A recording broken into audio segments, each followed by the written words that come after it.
কিন্তু ক্লাসে পড়াশোনা করার পাশাপাশি একজন শিক্ষার্থীর অবশ্যই লাইব্রেরিতে আসা উচিত। লাইব্রেরিতে এসে তার দেখা উচিত যে কিতাবুল মুকাররার নির্ধারিত যে কিতাবটা বিশ্ববিদ্যালয় নির্ধারণ করে দিয়েছে সেই কিতাবের সাথে মানে সংশ্লিষ্ট মাসাদের অল মারাজে তথ্যসূত্র হিসেবে আর কোন কোন বইগুলো আছে সেই বইগুলো লাইব্রেরিতে খুঁজে খুঁজে বের করে সেগুলো কী করা মানে মানে সাপোর্টিভ কিতাব হিসাবে সহযোগী কিতাব হিসাবে সেগুলোর সহায়তা নেওয়া উচিত। এই জন্য মনে করো তোমার নির্ধারিত কিতাব আর তাফসির রেওয়ায়া করছে, নির্ধারিত কিতাব হচ্ছে তাফসিরুল কোরআনিল আযীম, যেটা তাফসির ইবনে কাসির হিসেবে পরিচিত।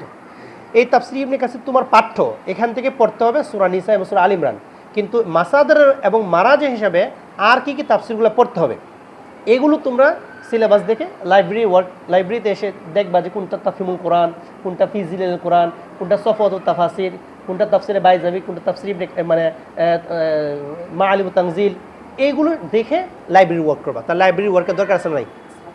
তাহলে আমার সংশ্লিষ্ট মানে কিতাবগুলো লাইব্রেরিতে যেগুলো আছে সেগুলো আমাদের একটু দেখা দরকার, ঠিক আছে? এই জন্য একজন শিক্ষার্থীর মানে ইন্টিগ্রাল পার্ট হচ্ছে শিক্ষার অবিচ্ছেদ্য অংশ হচ্ছে লাইব্রেরি ওয়ার্ক করা।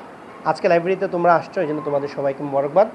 ক্লাসের পড়ালেখার পাশাপাশি অবশ্যই তোমরা লাইব্রেরিতে নিয়মিত আসবা, কিতাবগুলো দেখবা, কিতাবগুলো ঘাটাঘাটি করবা, কিতাবের কমপক্ষে একটু টাচ স্পর্শ যেন তোমরা নিতে পারো, দিতে পারো। আমার অনুরোধ থাকবে পুরো লাইব্রেরিতে প্রত্যেকটা মানে সেলফে যে বইগুলো আছে পড়তে পারো আর না পারো কমপক্ষে বইগুলো টাচ করবা, পারবা?